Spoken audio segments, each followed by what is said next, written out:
بلا شبہ آنکھیں اندھی نہیں ہوتی، اندھے تو وہ دل ہوتے ہیں جو سینوں میں ہیں۔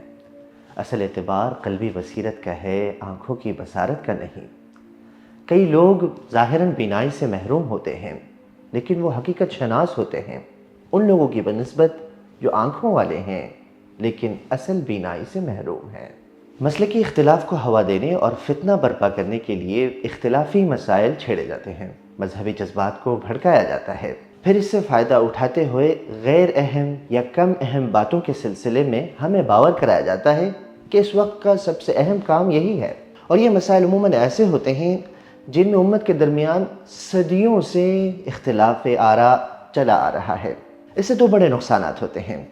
ایک یہ کہ حقیقی مسائل کی طرف سے توجہ ہٹ جاتی ہے، دوسرا امت میں اختلاف اور انتہا پسندی میں اضافہ ہوتا جاتا ہے۔ بعض اوقات زبان و قلم کی جنگ سے بڑھ کر یہ نوبت مار پیٹ، قتل و قتال تک آ جاتی ہے۔ ہمیں ایسی دانشمندی کے ساتھ ایسے مسائل کا سامنا کرنا چاہیے کہ مخالفین اپنے مقصد میں کامیاب نہ ہوں۔